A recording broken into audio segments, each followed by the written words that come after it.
tardes, amigos. Como todas las jueves hasta ahora, tenemos la aventura de leer, en esta ocasión con Juan José Moragrega. Juan José Moragrega cumple una función, diría que de más de un elemento en la cadena de la lectura, en la cadena de aventura de leer. No solo es escritor, sino que también ha sido vendedor de libros, es decir, también ha sido librero. De manera que entre escritores, editores, impresores y distribuidores y venta final, y luego el lector, claro, completamos la cadena que constituye la gran aventura de leer. Juan José Moragrega, bienvenido. Hola, buenas tardes, bienvenido Ángel, muchas gracias por esta invitación. Te lo No, no, agradezco.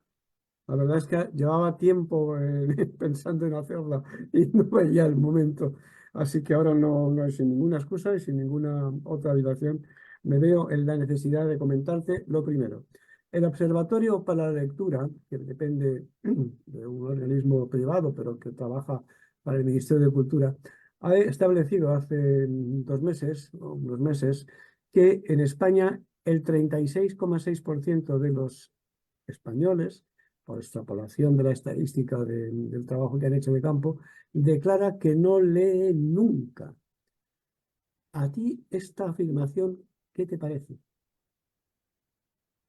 Bueno, el 36% de los españoles, claro, que me parece una cantidad bastante considerable, bastante importante, porque muchas veces yo siempre he creído que a lo mejor no es que no se lea, sino qué es lo que se lee, porque tenemos entendido de que las obras más leídas, sobre todo en la adolescencia, pues es la novela, ¿cómo se llama?, negra, la novela romántica o de entretenimiento, creo yo. De todas formas, creo que ahora, sobre todo estamos hablando de adolescentes, está más cómodo en entrar en las pantallas y plataformas digitales, donde existe una gran oferta de entretenimiento sin esfuerzo. Ya sabes que vivimos en una sociedad donde la influencia también de esos audiolibros que están saliendo ahora al mercado, donde la lectura se sustituye por la audición.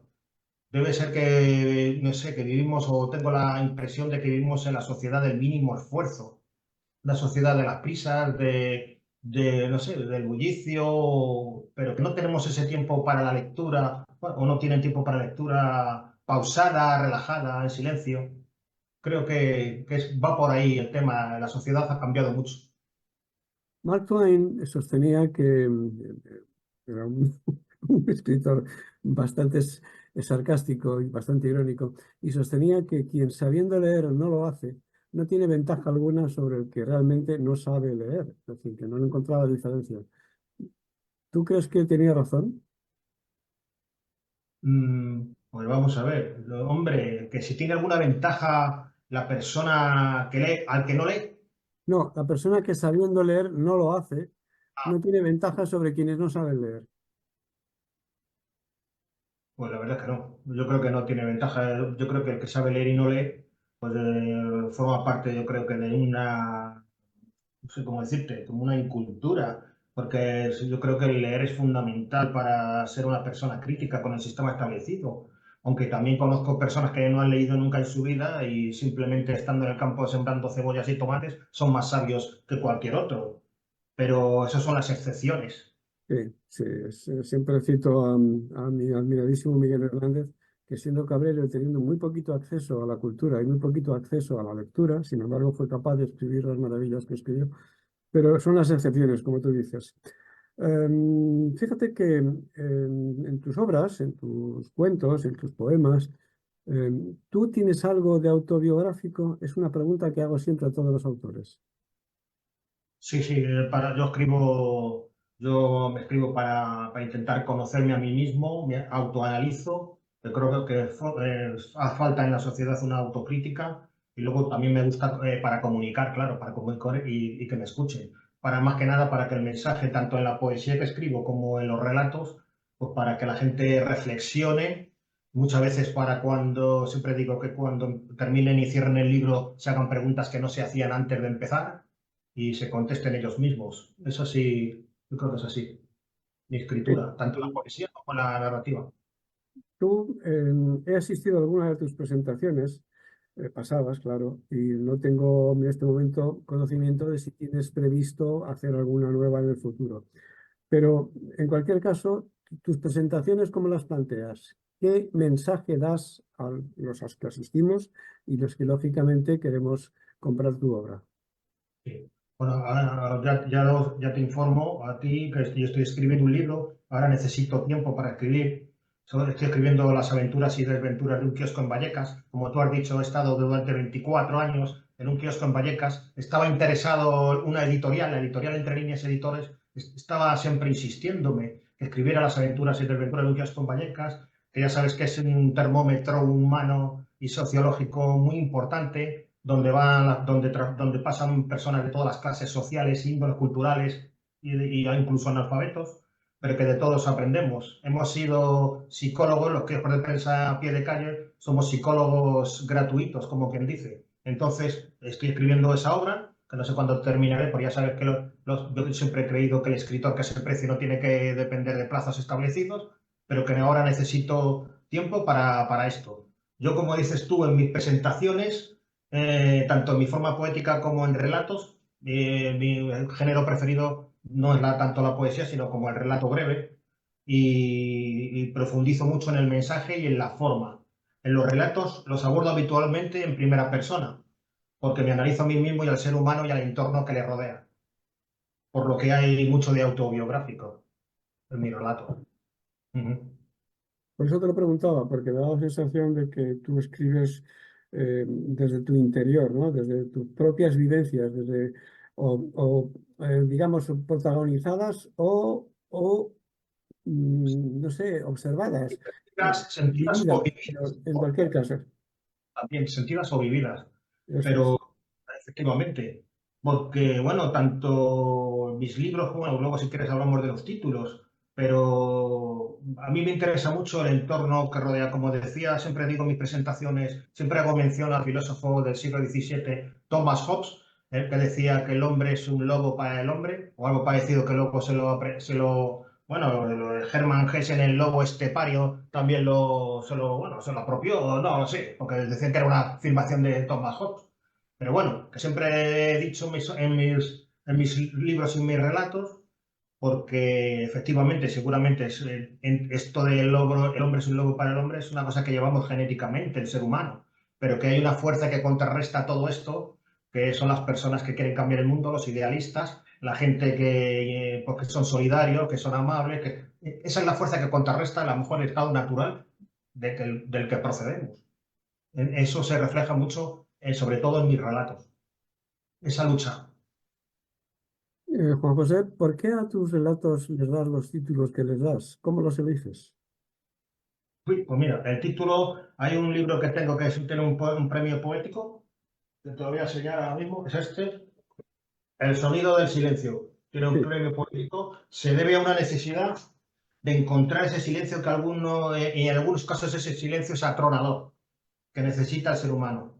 El título nos indica que debemos parar y que debemos observar y debemos respirar. Luego, sin embargo, Búsqueda de Caminos está en su tercera edición.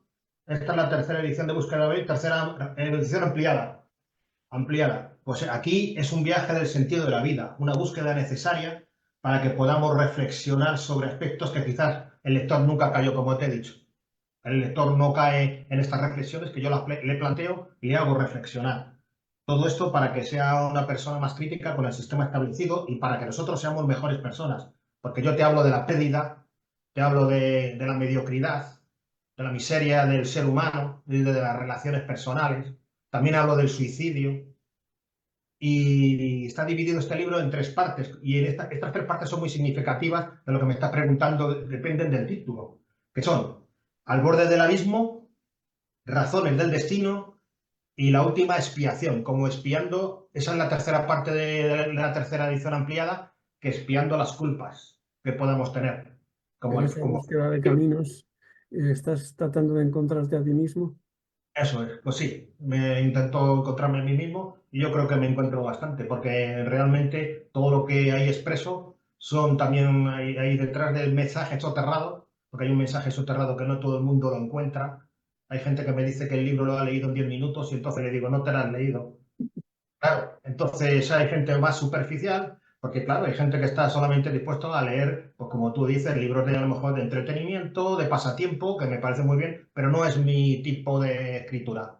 Mi tipo de escritura es para profundizar y analizarnos a nosotros mismos y al entorno. Yo te quiero pedir, Juanjo, que nos leas lo que tú consideres oportuno, un relato, un poema o las dos cosas, que Sí, elijas tú mismo. sí, si quieres te puedo leer alguno que no haya leído anteriormente en otras tertulias o presentaciones. Pues mira, fíjate, hablando del libro que estoy escribiendo, Las aventuras y desventuras de un kiosco en Vallecas, escribí en búsqueda de caminos un relato que precisamente se llama Puesto de Combate. Que el puesto de combate no es otro que el kiosco de prensa, Ujú. con vida propia. Y dice así, mira, dice así. Este es mi puesto de combate, mi trinchera diaria desde hace ya muchos años. Reír, llorar, escuchar, sufrir son constantes en el devenir de los días en mi refugio, donde manejo los hilos de mi propio destino, donde capto el alma del ser humano, esa soledad cruel. Ni siquiera las paredes escuchan, se acercan a mí para su consuelo. Desde aquí diviso la miseria humana, veo al prepotente disfrazado de señor, al solidario y educado, al escritor, al marginado y al maestro, a los jóvenes sin vida y a los ancianos con ella a sus espaldas. También al suicida, al cobarde, al valiente, a los matrimonios inertes viviendo juntos sin más que decirse. Entro en las mentes con ilusiones y metas, en aquellas que se acercan buscando aliento. Escucho al anciano narrar sus batallas pasadas en épocas de guerra, que se han quedado grabadas en algún lugar de su memoria. Esquivo las balas envenenadas de la propia vida y la metralla mediática de las revistas del corazón o los diarios deportivos, y me cubro con la coraza del ser, intentando promover la cultura a través de la poesía, la literatura o las revistas de historia y ciencia. Viajo en el espacio-tiempo con letras como estas para no sucumbir en la batalla, con la armadura oxidada por el tiempo, sí, pero de acero y fuego. Este es el relato. Es una descripción muy, muy humanista, muy acertada de lo que es esas torres de adelantadas, ¿verdad? Donde se vigilaban las fronteras. Estás comparando al librero, en este caso de kiosco, el librero de calle, el librero de barrio. Lo estás comparando con esas, digamos, fortalezas avanzadas que defendían el territorio de posibles invasiones. Invasiones de incultura, invasiones de ignorancia, invasiones probablemente de envidias y de rencores, ¿no? Y sobre todo invasiones de estulticia. Eh, ¿Tú crees que a los gobernantes les interesa que el pueblo sea inculto, que no razone por sí mismo? Sí, yo creo que la sociedad que vivimos, y yo no lo digo aquí en España, sino yo creo que en general, cuanto una persona que menos piense, pues más manipuladora es. Entonces, cuando una persona cuanto más culta es, menos manipulable es. Y entonces sí creo que sí, no lo fomentan realmente demasiado. En el barrio donde yo vivo se está fomentando cada día más la cultura, pero todavía queda mucho trecho en este sentido. Y la lectura es un pilar fundamental, por supuesto, para el tema de la cultura, así como otras artes, la pintura, la escultura, la música, todo eso también es necesario para nuestra propia vida. Y en época de pandemia se demostró que, aunque ya sabemos las profesiones necesarias, como los transportistas, los reponedores, han sido vitales y necesarios, pero también la cultura era vital para poder sobrevivir nosotros encerrados en nuestras casas. Como ya sabemos tú y yo de algunos poetas bueno, que no sucumbieron gracias o sea, a todas estas artes, la escritura, la música, etcétera. Hay, en la cadena de la aventura de leer que he citado antes, se me ha olvidado, y se me ha olvidado, lo reconozco, ha sido un error mío, se me ha olvidado citar las tertulias literarias, que también son importantes, que son, tú organizas una, y quiero que me hables un poco del tiempo, el momento, el por qué, y por qué mantienes esa tertulia, pero además es que participas en otras. O sea, las que tú organizas es una y las que tú participas en otra. Es decir, que no solamente te limitas a organizar una tertulia con una serie de más o menos conocidos tuyos, sino que participas en otras tertulias que organizan otras personas. Háblame de ese mundo de tertulias, tanto las que organizas como las que asistes. Bueno, yo llevo asistiendo a tertulias presenciales pues, desde hace 8 o 9 años aproximadamente, en muchos sitios, en cafés literarios, en el Café Gijón, etcétera, etcétera, y donde he aprendido muchísimo en estos años, donde seguramente esa afición que tenía yo por la escritura, de ya desde muy adolescente que escribía libros de caballería y de fantasía, luego se acrecentó bueno, mis ganas, mi afán de publicar. porque yo publiqué el primer libro en el año 2016 aproximadamente, aunque yo anteriormente había escrito muchísimo, ¿no? Pero que no tenía yo esa intención de publicar, pero todas esas asistencias a las tertulias me hizo como revivir esas ganas de publicar. Y luego la tertulia que hago a través de online, que tú eres partícipe de ella, pues bueno, la inicié hace 4 años a raíz de la pandemia y bueno, con una especie de meta ilusión que tenía y ahí la mantengo de momento. Ya sabes, yo siempre he creído que la vida son metas e ilusiones y ponértelas y llevarlas a cabo. Y si no se consigue la meta, pues no pasa nada, se cambia y se pone otra meta. Pero en definitiva es eso, para poder seguir viviendo y compartir, porque el viaje de la escritura lo más importante que te puedes encontrar en ese viaje son a las personas que te encuentras en el camino, independientemente de bueno, de los lectores, que también son muy importantes, claro, y los comentarios de los lectores, que son importantísimos. Para mí el mejor regalo es a lo mejor una anécdota que no sé si lo tengo que contar aquí, que es una mujer que se acercó a mi kiosco sin conocerme de nada, no la conocía, me dijo, ¿usted es Juan José Moragrega? Digo, sí, soy yo, ¿puede salir un momento del kiosco? Salí, se echó a llorar, me abrazó y dice, he leído su libro y sobre todo el relato de su abuelo, que mi abuelo murió prácticamente en la guerra, fue prisionero de guerra en el batallón de Sí. 151 de Sasua. Bueno, y se echó a llorar y dice, y ese es el mejor reconocimiento que un escritor puede tener, para mí. Estoy de acuerdo contigo. Cada vez que alguien nos dice, he leído este párrafo, yo qué sé, esta obra, este capítulo y me ha conmovido o me ha gustado, lo que sea, pues ese es el mayor reconocimiento que nos pueden dar los lectores, no cabe duda. Y estoy totalmente de acuerdo contigo. Decía Mariano José de Larra, aquel gran poeta romántico del siglo XIX, que escribir en España, bueno, él decía en Madrid, pero lo extendemos a toda España, que escribir en Madrid, escribir en España es llorar. Tú no escribes para llorar. ¿Tú crees que tenía razón o tú compartes ese criterio de Mariana José de Larra? ¿Escribe para llorar? Sí, Pues escribir es llorar, decía, es llorar, como dando a entender que no te hacía nadie ni caso. Él, fíjate, añadía en ese artículo que escribió para el Antiguo Español, decía, no es mal chico, dicen de mí, pero es poeta. sí, sí. No, pero hombre, es que escribir se puede escribir por tantos motivos, para llorar, para reír, para conocerse a sí mismo, para entretener, que no sé, para llorar también se puede escribir, claro, también se puede escribir para como una especie de catarsis, no sé, catarsis personal. Sí, Para puede estar. adoctrinar, Juanjo, para adoctrinar también. Bueno, para adoctrinar también sí, sí, pero por ello siempre digo que hay que leer y leer para ser personajes, o sea, individuos más libres. O sea, claro que te puede manipular y adoctrinar, pero cuanto más lees y más sabes, pues, y más vives, pues menos manipulable eres. Eres más crítico con el sistema establecido.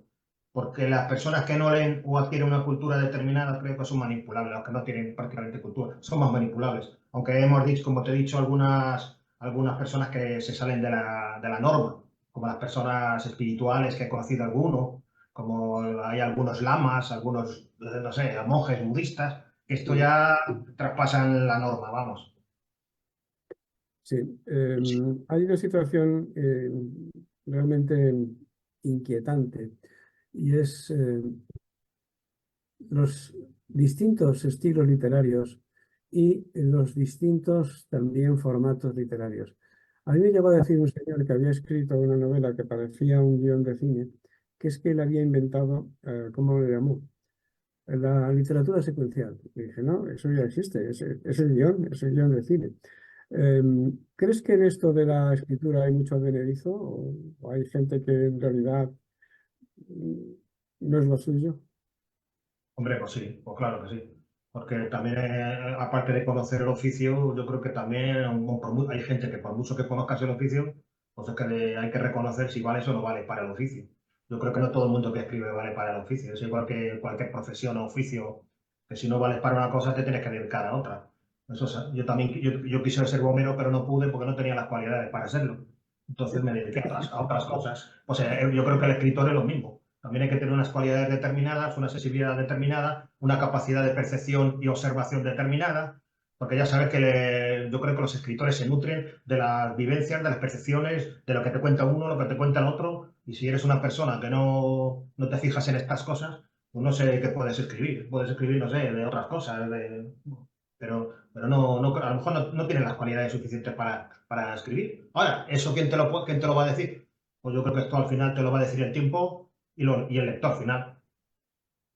La, Yo creo. las ideas, no más que las ideas, las ensoñaciones. Ay, yo sueño con ser un gran, lo que sea, ¿no? Un gran filósofo o un gran jornalero o un gran escultor de arcilla, me da igual, yo sueño con esto. Basta con soñar, ojo, basta con soñar, es suficiente. Yo no he sido una persona nunca. A mí me gustan los sueños, sí, creo que es una necesidad básica para seguir viviendo, pero hay que tener los pies en la tierra. Yo soy una persona que soy un idealista, la verdad, porque si no, no podría vivir. Yo creo que el mundo puede ser mejor del que es, aunque algunas veces lo dudo. Creo que el ser humano muchas veces no tiene remedio. Siempre tropezamos en la misma piedra. Yo creía que en el siglo XXI ya no habría guerras y que seríamos mucho mejores. Y seguimos igual que cuando pues yo sé, en la guerra civil, en la Segunda Guerra Mundial. Pero todavía creo en el ser humano para poder seguir viviendo. Y sí, yo creo que, como me habías preguntado tú, que podemos ser mejores, pues sí, yo creo que sí. Pero eso es Em, un... Hay gente que dice que no lee porque no le aporta nada a la lectura. Eh, ¿La lectura perjudica en algo?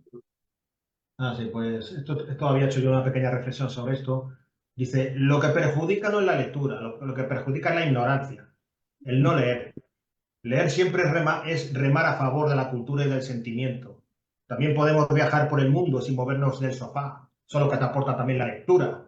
Más allá del síndrome de Wanderlust, que los individuos para ocupar el vacío interior existencial necesitan viajar a toda costa. Es un síndrome del siglo XXI. Y si no lo hacen, creen que no viven. Pero todavía no han descubierto que leyendo se puede viajar a cualquier parte del mundo desde el sofá de tu casa. Tranquilamente sentado en tu casita. Y sobre todo compartir las ideas de otros. Y como tú decías antes, conocer los puntos de vista diferentes para sacar tus propias conclusiones. Y es importante leer. Y yo creo que no perjudica en absoluto a nadie, excepto, como tú dices, a los ignorantes, ¿no? A la ignorancia, a la propia Claro. falta de capacidad de creer en uno mismo. Pero bueno, hay gente que no lo ve así y de alguna manera Igual que influye. te digo también, Ángel, que también, la lectura también proporciona viajar al pasado, conocer el pasado. Porque hay gente que conozco yo que le hablo de la Guerra Civil Española, por ejemplo. Bueno, si te hablo de la Tercera Guerra Mundial, se cree que eso es una ficción, que es cosa que nos la hemos inventado. Pero eso es muy bien saber de todo esto y saber de un poquito de la historia para no cometer los errores anteriores, los errores cometidos. Pero sin embargo, bueno, la pena que la realidad te dice que seguimos cometiendo. Pero bueno, como decía en el campo de exterminio de Auschwitz, que pone nada más entrar, el trabajo te libra, no sé qué, algo así ponía, El que te trabajo liberará, os hará libres. libre, pues no sé. El trabajo os hará libres, sí. Sí, sí. Ven aquí que vas a currar y te vas, y tan libre que vas a salir, vamos, totalmente liberado de todo, ¿no? Porque no Pero sabrás. Claro. el problema que tú dices, Ángel, es que la gente joven, por lo menos, yo sé que hay un grupo de jóvenes, a lo mejor universitarios, que de una cierta élite, que sí, que están muy bien preparados, porque hay una juventud muy bien preparada, pero luego lo que pasa es que no sé si hasta qué cierto punto esa cultura tiene que ir ligada con el humanismo, con la persona. O sea, no solamente que sepas mucho, puede ser una enciclopedia viviente, pero si luego eso no se traslada a tu vida diaria, si has leído mucha filosofía, Platón, Aristóteles, a todos los grandes, y luego en tu vida diaria no se traslada esa filosofía, queda en una filosofía vacía, creo yo. Una filosofía de citas. Un amigo mío decía, hay gente que cree que tiene cultura y solo tiene la cultura de las citas, no sabe lo que está diciendo, pero le viene bien y suelta esta frase de Ah, Pepete, de Juanito, de Napoleón o de Aristóteles, da igual, pero suelta una dicho frase. Napoleón, Ah, no te he dicho, pero tú qué oh, dices. muy bien, muy bien. Bueno, yo tengo otra pregunta para ti, Juanjo. Em, ¿Cómo podíamos o qué culpa tenemos los escritores de que la gente no lea lo que se supone que debería leer? Culpa tenemos nosotros, pues no sé hasta qué cierto punto, la verdad. O te lo doy Porque la vuelta. ¿Cómo podríamos los escritores, no sé, dar más alternativas para que la gente lea, se anime a leer? sí, bueno, pues es que esto no lo sé, porque yo digo que para que se anime alguien a leer tus textos, pues de momento te tienen que conocer. Porque si no te conoce nadie, no te va a leer nadie. Entonces, aquí lo que también conocer el sistema en el que vivimos, que es un sistema para mí superficial, pues bueno, pues muchas veces llegan las obras literarias llegan al lector, pero no son obras de calidad. Entonces, yo creo que ahí tenemos culpa a lo mejor los escritores, los editores, la promoción que se haga, incluso los periodistas, la televisión, todo eso tenemos culpa nosotros.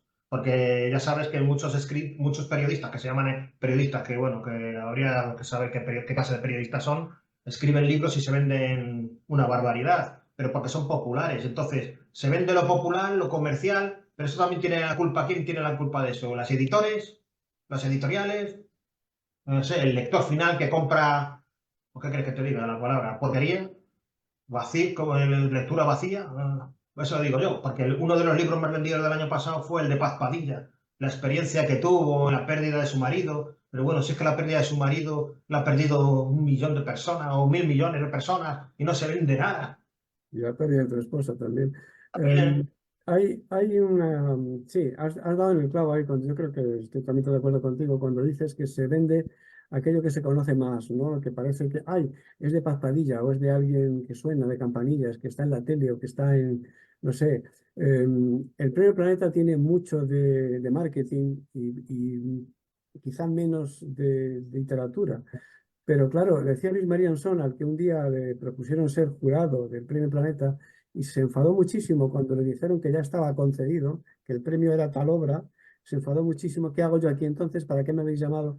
Y luego reconoció que gracias a que el Premio Planeta está dotado con tanto dinero, hay muchísima gente que escribe, que se anima a escribir, que se anima a presentarse, aunque sabe que no lo va a ganar, y que gracias a eso se escribe bastante mejor de lo que se escribía hace 10, 15 o 20 años, ¿no?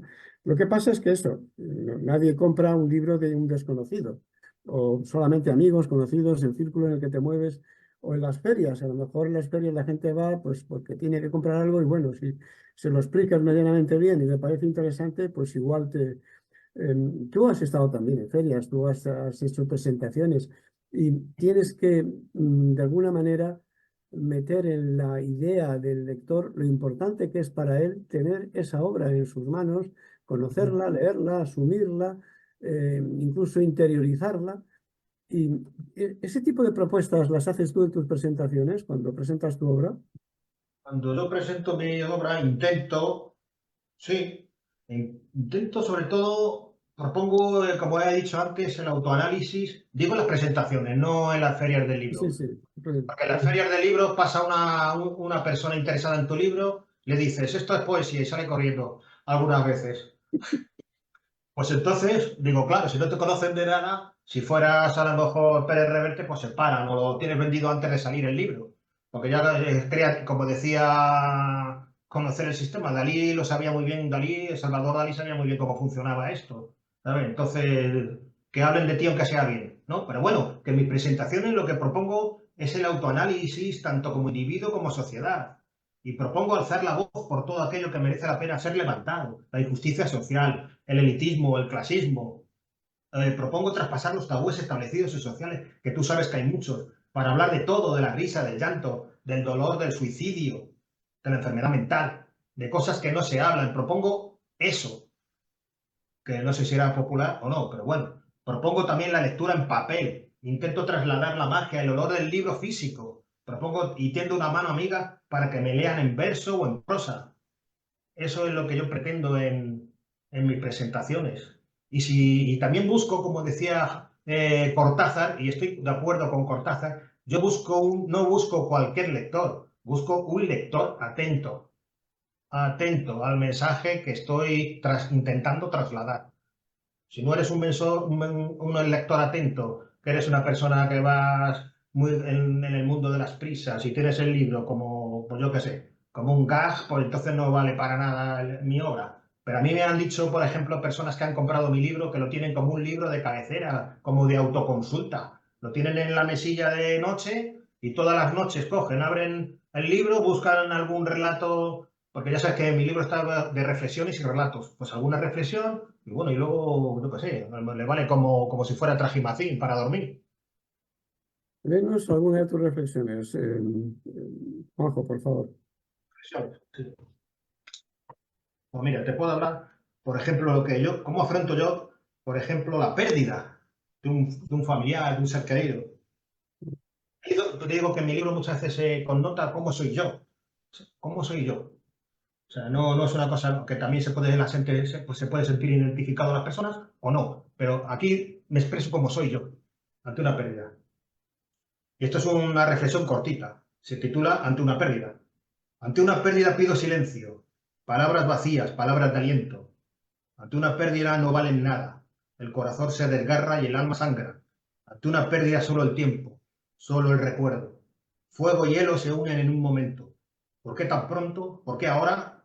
La mano callada en mi hombro de un amigo sin decir nada. Ante una pérdida, solo el tiempo. Así entiendo yo, Ángel, la pérdida de un ser querido, un amigo. Querido Juan José, no tenemos mucho más tiempo, pero me gustaría hacerte una última pregunta. ¿Por qué es tan importante leer? Una última reflexión. ¿Por qué es tan importante leer? Sí, pues en este programa que lleva por título La aventura del leer, efectivamente esa pregunta es vital e importante. Pues creo que es importante leer para conformarnos como seres libres, además de que mejora el lenguaje, fortalece la concentración y la memoria, esto como aspectos más prácticos, y nos enseña a tener una visión fotográfica de observación necesaria para la propia vida. Todo lo que vemos, oímos y vivimos está en los libros. Nos muestra la historia pasada y reciente, como hemos hablado antes, con sus realidades. Nos muestra los errores cometidos para no volverlos a repetir. Y nos muestra los valores que se dicen trasnochados, pero éticos, para rescatarlos. La lectura nos rescata del hastío y de la soledad. Para eso creo que vale, entre muchos aspectos más, la lectura. ¿Y cómo podríamos los lectores acceder a tu obra? ¿Cómo podemos adquirir tu trabajo literario? Pues mis libros, como por ejemplo El sonido del silencio, bueno, mis libros en general se pueden adquirir en la página de la editorial Entre Líneas Editores. Que la página web es eraseunavez.org. Eraseunavez.org. Ahí se Punto pueden comprar .org, eraseunavez.org, todo así. Punto, eraseunavez.org. Y ahí se perfecto. están bueno, los libros que tengo publicados en el momento. Hasta el próximo. Hasta el propio. ¿Cuándo Sí, grabamos el propio? ¿El bueno, próximo? próximo, pues no sé, a final de año quizás, a final Final de de año. año. Perfecto, perfecto. Juan José, hasta aquí tenemos tiempo, pero a mí me gustaría contar contigo más adelante, precisamente cuando este nuevo libro vea la luz, este, digamos, manual sobre la resistencia de lo que son los kioscos de prensa, que están desapareciendo de nuestras calles y eran, yo creo que eran un refugio importante, un baluarte importante para contener, digamos, el avance de la ignorancia. Precisamente, Ángel, lo que habíamos comentado, como decías, el gobierno, los ayuntamientos fomentan la cultura, pues ya te digo que poco. Precisamente aquí lo estás viendo, el termómetro de lo que los kioscos de prensa están desapareciendo y van a desaparecer seguro, ya porque ya no era solamente un centro de información, sino un centro psicológico y cultural. Porque yo he llevado durante 24 años una promoción poética para bajar la poesía que estaba vamos, para un gremio elitista al suelo, para que todo el mundo pudiera leer una poesía semanalmente. Han pasado por mi kiosco de prensa poetas clásicos contemporáneos de todas las clases. Y ponía un cuadro en el kiosco de prensa para que todo el mundo que viniese y lo pudiera leer. Gente que no ha leído una poesía en la vida. Pues ahí Sí, está. hay gente que te dice eso, yo de poesía no es que no la entiendo. Y yo siempre les digo, ¿y la música? ¿La música entiendes de música? ¿No? Sin embargo, la oyes y sabes si te gusta o no. Sí, hasta que no la oyes. Mi madre me decía, ¿cómo sabes que esta comida no te gusta si no la has probado? Y eso habría que decirle a los que dicen, ¿cómo sabes que la poesía no te gusta si no la lees o no la has echa un vistazo, lo Sí, sabes. aparte de eso, que yo siempre, sabes que yo siempre he tenido la opinión de que la poesía se siente, más que explicarla. Se tiene que sentir. Tiene Si que la ser. tienes que explicar, digo, Pues, esto es malo. Si lo tienes que explicar, es que ya es malo. pues hasta aquí un día más la aventura de leer, en esta ocasión con Juan José Mora Grega, escritor de relatos, de poesías, de poemas, conductor de tertulias literarias. También organiza un cocido tertuliano una vez al mes, que es muy interesante de asistir. ¿Podemos decir dónde? ¿Eh? ¿Cómo me ha ¿Podemos dicho? decir dónde organizas el cocido? Van a decirlo, el martes que, bueno, el martes que viene. El martes que Sí, viene en el Pancitelao. se llama el restaurante Pancipelao, que tiene la mejor nota media del cocido madrileño en España. Mira, pues ya está. El próximo martes ahí hay cocido tertuliano, perfecto. Nos vemos Pues, allí. pues nos vemos. Cuando tengas este libro en tus manos, te Poco vuelvo a, como te pues vuelvo a hacer aquí un placer, en la ¿eh? gran aventura de leer. Juan José Moragrega. Muchas gracias. Adiós.